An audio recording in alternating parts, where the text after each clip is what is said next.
Aujourd'hui, on va parler des armures. Comment ça fonctionne dans la vraie vie, puis comment les utiliser adéquatement en GN, puis qu'est-ce qu'on peut faire pour que ce soit plus réaliste avec l'Académie Scrimmissy.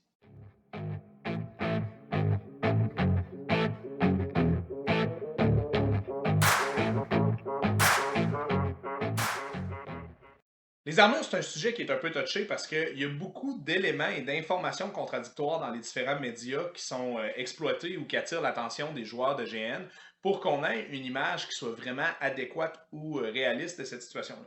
Si on prend un média qu'on voit souvent, c'est dans les films, les armures servent généralement à rien. On va voir des combattants se manger un gros coup d'épée sur un casque de full plate puis tomber inconscient. Ou pire, dans Game of Thrones, la scène où Sylvio Forel enseigne à Arya Stark comment se battre à l'épée. Puis là, de coup, il y a des chevaliers de la Kingsguard qui débarquent en armure. Puis qu'avec des petits mouvements de poignet qui n'est pas en bois, ils les assomment alors que c'est impossible. I am Sirio Forel. Foreign bastard.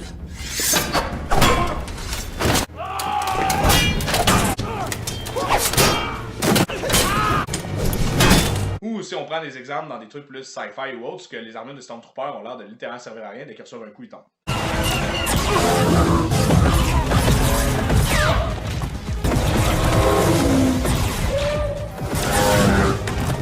La réalité, c'est qu'une armure, ça a été fait parce que ça fonctionne. C'est pas « Ah, je me donne un 5% de chance de plus de survivre, puis ça vaut la peine ». Donc, la première part, je vais parler un peu, en général, comment que les armures fonctionnent. Tout d'abord, au Moyen-Âge, souvent, ce qui arrivait, c'est qu'un soldat n'avait pas les moyens de se payer une armure. Je pourrais souvent faire une comparaison très simple. J'ai pas un cours d'économie médiévale, fait que prenez ça qu'un grain de sel. Mais généralement, on pourrait dire qu'un soldat qui s'achetait sa cotte de maille, son casque, son épée, etc., c'est un peu comme l'équivalent de dire aujourd'hui, je m'achète une maison, pas un char. On peut inclure le cheval à la limite là-dedans. Les nobles qui portaient des armures étaient un peu dans cette espèce de 1%-là qu'on voit aujourd'hui, qui ont les moyens de s'acheter beaucoup, beaucoup de choses. Parce que si t'es capable d'acheter ça, puis en plus d'avoir une maison, c'est que t'as beaucoup d'argent. Donc, les armures, comme on l'imagine souvent dans le fantastique, tout ça, comme les chevaliers en armure de plaque complète, avec les grandes épées, tout l'équipement, c'est plutôt exceptionnel en fait. Le milicien, le garde, le soldat levé dans un os de bataille conventionnel, c'est beaucoup plus souvent un homme, mais là encore là, ça dépend des époques, des cultures, des pays, puis de la valeur, de la structure du gouvernement. Mais le soldat normal avait plus souvent ce qu'on appelle un doublet ou un gambison. C'est essentiellement une armure de tissu épaisse. Puis généralement, le premier endroit où il allait prioriser de mettre du budget, c'était de protéger sa tête, donc il allait avoir un casque. Donc souvent, ce qu'on va voir, c'est des soldats qui ont essentiellement un gambison, comme on appelle communément, et un casque. Puis c'est ça son équipement. Puis la réalité, c'est qu'on est encore une fois pas dans une situation où ça vaut pas grand-chose, mais ça fait la job. Un gambison, c'est une très bonne protection contre la plupart des armes légères qui vont être portées sur un champ de bataille. Donc, tous les petits gourdins, une petite hache, pas mal toutes les épées, en fait, vont avoir de la misère à passer. Parce que le padding va absorber les chocs. Puis deuxièmement, trancher au travers d'autant épais de tissu, c'est quand même difficile. Ça prend un bon alignement avec la lame puis la tenue du manche, puis tout ça, qui prend beaucoup de compétences qui sont très difficiles à atteindre quand même. Ce qui fait que si on frappe avec une épée, par exemple, tranchante sur un gambison, puis que l'angle n'est pas parfait, il y a des bonnes chances que ce soit juste un coup blunt de l'épée. Puis comme l'épée n'a pas nécessairement beaucoup de poids, si on compare à d'autres armes plus lourdes comme des masses ou des haches, ben, l'impact va être limité. On peut le voir d'ailleurs dans le milieu des AMHS. Généralement, l'équipement qu'on porte, c'est une version moderne d'un gambison. Puis comme nos armes ne sont pas tranchantes, ben, ils n'ont pas l'habilité de les traverser. Et ce que ça fait, c'est que généralement, le gambison encaisse suffisamment les coups pour dire qu'au pire, on a des bleus ou on a un peu mal. Puis les endroits les plus vulnérables, on met des coudes en plastique rigide puis des affaires comme ça pour se protéger. Mais généralement, le gambison est suffisant contre la plupart des armes légères qu'on va utiliser.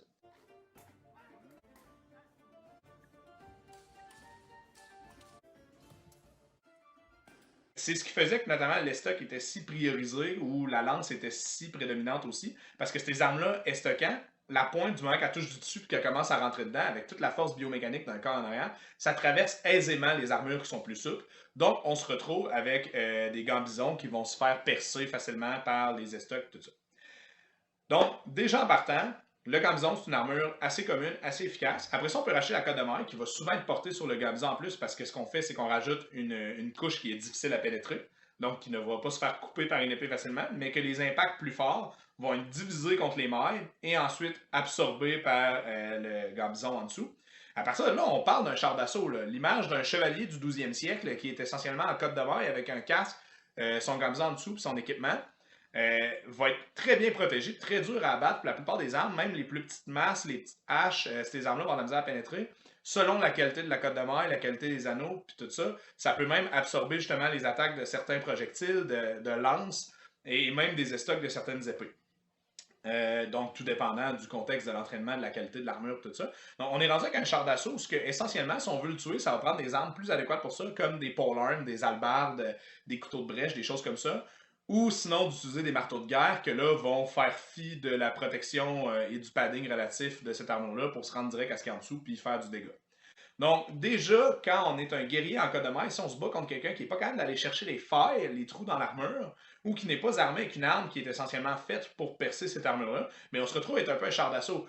Ça a été discuté notamment par certains youtubeurs qui sont dans le milieu des AMHF, tout ça, l'impact que certains guerriers peuvent avoir au Moyen-Âge. Et il y a même des combats où, au 14e, au 15e siècle, certains chevaliers pouvaient arriver, puis les autres, dans leur armure de plaque, étaient relativement immunisés à tout ce qui était lance, épée, hache, même certaines masses, puis certaines polearms jusqu'à certains points. Puis à eux seuls pouvaient arriver dans une formation d'une vingtaine, d'une trentaine de miliciens, en tuer un ou deux, puis les voir partir en déroute parce qu'ils étaient impuissants de l'arrêter.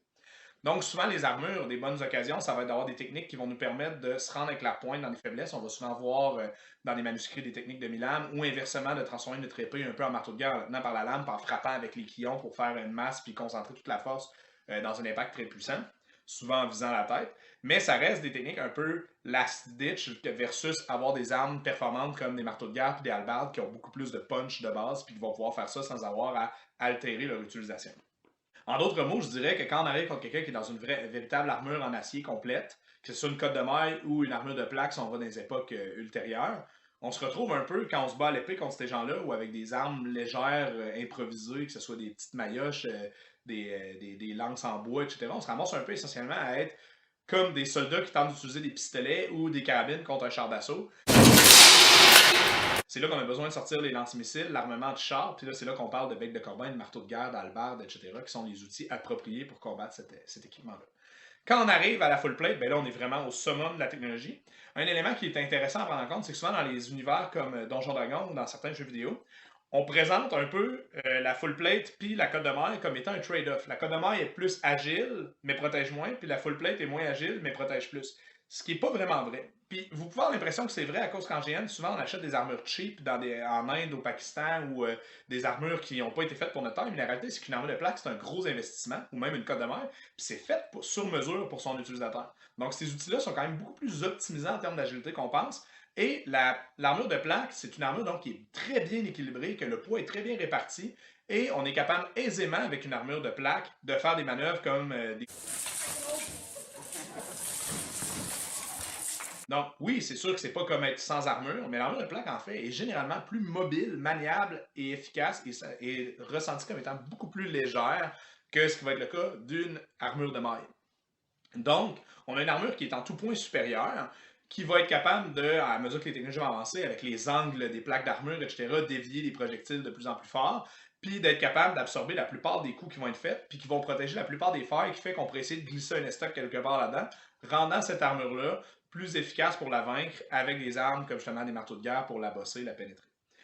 Si vous voulez un exemple d'à quel point de l'armure ça fournit quand même bien, c'est pas très historique, c'est quand même plus un sport de combat, mais le HMB a ça d'intéressant quand même, c'est Historical Medieval Battle, vous pouvez voir les Battle of the Nations, etc. C'est des combats sportifs de tournois de 5 contre 5, 10 contre 10, 1 contre 1, où ce que les gens sont en armure.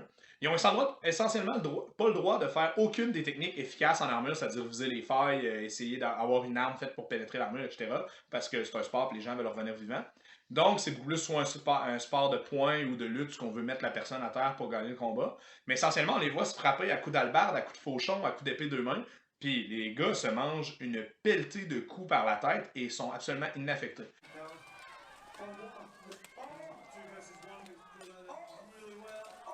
Une personne qui faisait du médiéval à l'époque s'était fait faire un bec de corbin, je pense que son marteau de guerre était long, à peu près 1 mètre. Puis il y a un gars d'HMB qui a dit hey, j'aimerais ça qu'on se batte avec ton marteau de guerre. Puis mon ami il a dit hey, je pense pas que c'est une bonne idée, c'était quand même fait pour ça. Puis le gars il est arrivé, il a dit hey, mon armure est neuve, elle est faite en plus avec des métaux super efficaces, bien meilleurs que dans le temps, et je suis sûr que ça va être correct. Puis mon ami est arrivé, il a donné un premier coup bien retenu, bien léger sur le côté de la tête. Puis il a dit hey, j'ai l'impression que le casque a déformé, mais le gars a pivoté dans son combat dans l'autre sens. Il a donné un autre coup de l'autre bord. Puis à ce moment-là, il a vraiment vu le casque renfoncé. Heureusement, c'était un casque quand même très haut avec beaucoup de padding dedans. Le gars n'a rien senti. Mais mon ami, il a fait ok, je lâche mon marteau, ça n'a pas de sens. Puis il a sorti son épée pour continuer le combat. La plupart des GN ont une approche que l'armure donne essentiellement des points de vie. Les gens ont des points de vie, puis porter l'armure en donne plus. Si on oublie les abstractions des dégâts dont je parlerai ensuite, on se retrouve souvent que cette armure-là va encaisser beaucoup moins de coups d'épée que bien des armures au Moyen-Âge encaisseraient de toute façon. Il y a beaucoup de GN qui ne valorisent pas le gambison comme étant une armure, alors que les gambisons étaient beaucoup plus utilisés que des armures de cuir au Moyen-Âge. Une armure de cuir, ça n'avait pas nécessairement beaucoup de sens. À la limite, on mettait du cuir pour padder davantage certains emplacements ou pour soutenir des pièces d'armure, mais le cuir comme tel était très peu utilisé comme armure. Alors que je pense déjà en GN, le gambison devrait être valorisé comme étant de l'armure en lui-même. Le vrai problème du système de points de vie, en fait, c'est qu'un des gros intérêts de se battre contre quelqu'un en armure, c'est de pas frapper l'armure.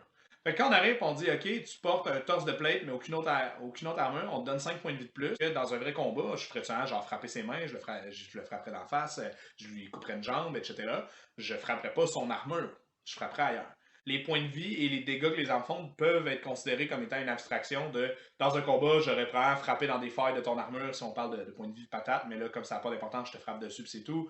J'aurais pu estocker dans un trou, j'aurais pu traverser ton armure avec un estoc. Donc, les points de vie deviennent une valeur abstraite de essentiellement la chance du combattant, son endurance personnelle, la protection de son armure, tout ça est mis dans un tas pendant que les dégâts représentent essentiellement l'adresse, la technique et l'efficacité de l'arme employée. C'est correct, mais je pense qu'on peut quand même faire mieux dans un jeu qui permet beaucoup plus de simulation. Et il y a certains GN qui vont donner des points d'armure qui appellent, c'est-à-dire que les endroits où il y a de l'armure, si tu es touché, les points que l'armure donne vont partir en premier. Déjà, c'est intéressant parce que ça fait que ça me tombe, j'ai 5 points de vie, que mon plastron d'armure me donne 5 sur mon torse, que mon Von Brace d'armure me donne 5 sur mon bras. Ben, si je me fais frapper la main, ben, je peux pas utiliser les 5 points de vie de spare, si on veut, que j'ai dans mon armure, parce que je ne suis pas touché sur mon armure. Inversement, je me fais toucher sur mon armure, ben là, j'ai 5 points d'armure donnés par cette pièce-là, fait que je peux ignorer une partie des dégâts que je reçois grâce à celle-là, jusqu'à ce qu'il n'y en ait plus. Fait à partir de là, je pense que si on y va avec des points de vie, les armures devraient en donner beaucoup, surtout les armures rigides. Fait que, tu sais, mettons, je serais très à l'aise qu'un torse de plate sur le torse donne facilement un 10-15 points de vie, puis c'est ben, frappe à côté à la place pour que ce soit pas. Qu'il ne soit pas impacté. Je pense que ce serait la meilleure approche. Une autre option que j'aime bien offrir, puis qu'on a utilisé dans des variantes de ça dans des GN que j'ai organisées, c'est essentiellement de faire que les armures soit représentent un réducteur de dégâts, ou bien viennent tout simplement affecter comment le combat fonctionne. Un système que je suis en train de réfléchir puis de mettre sur papier puis tout ça, qui est encore embryonnaire, mais l'idée actuelle, si j'allais dans un système de points de vie, c'est de faire un système où les gens ont peu de points de vie. Fait que, mettons, 2 ou 3 points de vie. Puis ça peut être des points de vie qu'on dit patate. Là, ça représente la mesure de ta santé en général, de ta chance. Est-ce que le coup que tu as reçu dans le torse était si grave que ça, versus le coup dans le bras est très grave. Fait que ça dépendra des dégâts de l'ennemi. Puis à partir de là, de faire une mécanique dans laquelle ce qui donne des points de vie additionnels, c'est le gambison qui représente le padding, qui réduit l'impact, mais qui n'empêche pas nécessairement les coups de se rendre. Fait qu'à mettons de dire, ben, par partie du corps couverte avec du gambison, tu gagnes X points de vie, ou bien ça donne des points de vie additionnels par membre. Puis à partir de là, ma vision serait de faire que la cotte de maille et l'armure de plaque deviennent en fait des modificateurs aux conséquences du combat. Par exemple, j'ai 10 PV de plus parce que je porte un gambison et je porte une cotte de maille par-dessus mon gambison. La cotte de maille, ce qu'elle fait, c'est qu'elle réduit à 1 les dégâts que je subis, sauf si c'est une arme qui a un attribut comme, mettons, pénétrante, ou peu importe le stat que vous voulez donner là-dessus. À partir de là, la cotte de maille ne protège pas, j'ai juste les points de vie du gambison. Si le gambison se fait attaquer par une armure pénétrante, ben, ses points de vie ne servent pas à réduire les dégâts. Donc, on se retrouve, attends, j'ai 3 points de vie, j'ai 10 points d'armure grâce au gambison. Si je reçois des attaques normales, ben, ces points d'armure-là partent en premier avant de tomber dans mes points de vie. Si j'ai une arme, je me fais frapper par une attaque qui est pénétrante, le gambison est ignoré, ça frappe directement dans mes points de vie. Quand j'ai plus de points de vie, je suis mort. Je porte une cotte de maille. La règle de la cotte de maille, c'est que toutes les armes qui ne sont pas pénétrantes, les dégâts subis par l'arme sont réduits. Et si l'adversaire a pénétrant, ben à la place, ça va tomber directement avec ses dégâts normaux dans les points de vie de mon gambison. Fait que la personne fait, mettons, 4 dégâts pénétrants. La cotte de maille est ignorée, ça enlève 4 points d'armure, parce que la cotte de maille fait quand même sa job d'éviter que ça bypasse le gambison. Et la dernière étape que je mettrais, c'est essentiellement une armure de plaque. Elle est immunisée à tous les coups, sauf les coups pénétrants. Puis dans ce cas-là, les coups pénétrants vont faire leurs dégâts normaux, mais le gambison va réduire. Fait qu'on se retrouve avec une armure qui nous rend vraiment invulnérable contre toutes les armes pas appropriées pour la traverser. Une armure qui nous rend quasi invulnérable contre les armes normales et résistant aux armes qui sont faites pour la bypasser. Et finalement, si on a juste du gambison, on a quand même des PV contre les armes normales, ça nous rend quand même solide. Qu'est-ce qui peut être une arme pénétrante? Ben, on peut y aller avec, par exemple, les arcs. Les marteaux de guerre, les hallebardes, ce genre d'armes-là pourraient être considérées comme étant pénétrants, les lances pourraient être considérées comme étant pénétrants. Donc, ça fait un système qui a beaucoup moins d'abstraction à ce niveau-là. Puis, en jouant avec la logique, il faut quand même que la partie du corps touchée soit couverte. Mais là, ce qui est intéressant, c'est qu'on peut quand même encourager un combat où l'adversaire, admettons, porte pas de pièces d'armure à certains endroits, bon, on va aller frapper là. Fait que si jamais je me retrouve avec une épée qui n'a pas l'attribut pénétrant, par exemple, mais qu'elle est quand même assez maniable, parce que c'est un des intérêts de l'épée d'être une arme assez agile, mais que l'adversaire a quand même, admettons, des endroits où il y a juste du gambison en dessous de son armure de plaque parce qu'il n'y a pas une armure fermée, fait que j'ai accès à son gambison en dessous ou même à des places où il n'y a pas de gambison, mais là, je peux venir frapper là puis faire les dégâts contre la personne. Donc, peu de points de vie. Padding donne beaucoup de points de vie. Code de mort et armure de plaque protège des dégâts en grosse partie, voire les rendre quasiment rien. Vous allez retrouver dans un combat ce que vous allez vivre qu'un chevalier en armure complète qui traîne en plus un bouclier pour absorber les coups des grosses armes va devenir tout à coup une monstruosité sur un champ de bataille, comment que ça devrait être. Comment on balance ça? Premièrement, c'est que dans un GN, je considère qu'un des gros intérêts de ce jeu-là, cette simulation-là, c'est pas juste de se taper dessus, c'est tout ce qui est autour. Et je considère qu'une armure de plaque devrait coûter très cher en jeu. Donc, c'est pas parce que le joueur a une full plate dans son gear qui s'est acheté sur Internet qu'il a le droit de la porter. Moi, je considère qu'un jeu devrait créer des classes sociales ou un système économique assez fort dans lequel avoir une armure de plaque, c'est tough, c'est cher, puis ça peut représenter une grosse partie des ressources initiales de ton bonhomme, pendant que d'autres joueurs pourraient faire autre chose pour être plus fonctionnel dans d'autres situations. Ensuite, il faut trouver un système ou un autre qui fait que l'armure peut être brisée. Encore une fois, on peut se permettre d'avoir avec des armes qui sont justement faites pour pénétrer ou donner des attributs à certaines armes comme le marteau de guerre qu'un joueur peut dépenser des ressources dans ses feuilles de personnage ou peu importe, ou peut faire un attribut avec cette arme-là une fois par jour, mais que cette arme-là dise brise armure par exemple, que je casse ton casque, je pète ton avant-bras, etc. D'armure, ce qui fait que le combattant va devoir, avec le peu de ressources qui lui reste, parce que ça lui a coûté cher avoir une armure, aller dépenser de l'argent pour aller trouver un forgeron qui va réparer la dite pièce d'armure. Puis que cette réparation-là prenne du temps. Donc, pas nécessairement au joueur forgeron, ça peut être juste de le mettre en entreposage pour être prêt dans tel temps si vous voulez que le joueur fasse du roleplay à la place de juste marteler pendant 3 heures dessus. Ce qui fait que tout à coup, quand une armure est endommagée, ben, le combattant qui la porte, qui reposait uniquement sur son armure pour gagner, redevient très vulnérable. Puis ça donne une occasion de faire vivre une économie qui est le fun, parce que là, on peut mettre là-dedans qu'il faut que les joueurs achètent ou trouvent des matériaux dans des quêtes. Fait que t'as une quête dans laquelle on peut trouver un coffre dans lequel il y a de l'acier. Ben ça devient tout à coup très intéressant. Cet acier-là va être nécessaire pour forger une armure ou réparer une armure. Ça fait que les forgerons deviennent nécessaires parce que ton armure pète, ben t'as plus d'armure, point final. Et on se retrouve avec des combats qui ont un système très réaliste à ce niveau-là et qui va valoriser une approche aussi plus normale, ce que vous dites à vos joueurs, vous avez le droit d'avoir des gambisons gratuitement. Ça, c'est vos personnages peuvent l'avoir en startant, n'importe qui au Moyen Âge peut scout ça dans son coin, entre guillemets. Donc, vous pouvez porter un gambison. On se retrouve dans des combats qui sont vraiment intéressants où ce que l'armure localisée, les gambisons, l'apparence historique va primer. Ça vous permet aussi de faire des gardes du village qu'au lieu d'avoir besoin de tout le temps de l'armure, vos gardes, PNJ ou joueurs peuvent être avec des gambisons avec un tabard ou avec des couleurs qui identifient leur faction. Peut être quand même des soldats fonctionnels en combat qui vont être capables d'encaisser plusieurs coups avant de tomber. Ce que ça risque de faire comme méta, c'est que les épées vont s'effacer un peu plus au profit des lances, des marteaux de guerre, des halbardes, ce qui est logique parce qu'en fait, c'était l'arme de combat pour l'infanterie, mais en duel ou dans des situations urbaines ou intérieures, c'était des armes moins efficaces qui étaient moins mobiles. Puis vous allez vivre un GN qui est beaucoup plus réaliste et qui va encourager martialement les meilleures pratiques, c'est-à-dire viser les failles dans l'armure quand il y en a, et sinon utiliser les bonnes armes pour les combattre. Merci d'avoir visualisé notre vidéo. On rajoute une petite portion sur le fait qu'on a un Patreon. Patreon, c'est quoi? C'est 5 tiers d'abonnement qui te permettent d'avoir des vidéos exclusives en avance, d'avoir nos propres cours, une évaluation de fin d'année pour savoir ce que tu en trouves ou ce qu'on te donne des commentaires personnalisés. Même du coaching jusqu'à un certain point si tu t'inscris dans les niveaux les plus hauts. Fait qu'on te coach en privé avec des vidéos que tu nous envoies mensuellement et des commentaires qu'on fait sur ce que tu fais. Puis dans les plus hauts niveaux, on rajoute même le fait d'avoir un intensif. Fait que tu te retrouves à avoir une formation d'une valeur d'environ 400$ à la fin d'une année d'abonnement pour beaucoup moins que ça. J'espère que tu vas nous rejoindre et qu'on va pouvoir avoir du fun ensemble pour aller encore plus loin que nos vidéos sur YouTube. Salut!